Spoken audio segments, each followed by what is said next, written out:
শেখ তানজিম হাসান আপনি জানতে চেয়েছেন কোরআন তেলাওয়াত শেষে সাদাকাল্লাহুল আযীম বলা বিদআত হলে আমাদের দেশের কোরআন তেলাওয়াত প্রতিযোগিতাগুলোতে এটি দেখা যায়, এর সমাধান হতে পারে কিনা। ভাই তানজিম হাসান, কোরআন তেলাওয়াতের শেষে সাদাকাল্লাহুল আযীম বলাটা গণহারে এটাকে আমরা বিদআত বলি না।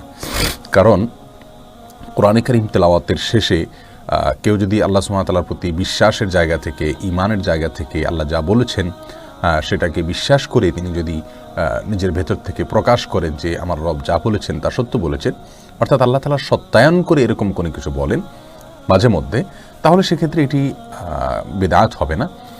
আর তাছাড়া কেউ যদি এটাকে সুন্নাহ মনে না করেন অথবা এটাকে কোরআন তেলাওয়াতের জন্য অপরিহার্য মনে না করেন, তাহলে সেক্ষেত্রে এটি বিদআত হবে না। তবে কেউ যদি কোরআন তেলাওয়াতের সুন্নাহ মনে করেন, এটাকে কোরআন তেলাওয়াতের অংশ মনে করেন অথবা কোরআন তেলাওয়াতের জন্য অপরিহার্য কাজ মনে করেন, তাহলে তো অবশ্যই এটি বিদআত হবে। কারণ কোরআন ও হাদিসের কোথাও তেলাওয়াত শেষে এরকম সাদাকাল্লাহুল আযীম অথবা এই জাতীয় কোনো কিছু বলার কথা বলা হয়, তেলাওয়াত শেষ আমরা রেখে দিব, এটাই হলো স্বাভাবিক। আর এর বাইরে মাঝে মধ্যে আমরা আমাদের মনের থেকে আল্লাহ সুবহানাহু ওয়া তাআলার প্রতি আমাদের আস্থার কথা যদি জানান দিয়ে আমরা সাদাকাল্লাহুল আযীম পড়ি, তাহলে সেক্ষেত্রে এটা বিদআত হবে না। তবে হ্যাঁ, আমাদের দেশের মানুষ এটাকে সিস্টেম বানিয়ে নিয়েছে, কোরআন তেলাওয়াত শেষে আমরা সাদাকাল্লাহুল আযীম বলতেই হয়, এটা একটা অঘোষিত নিয়মে পরিণত হয়েছে।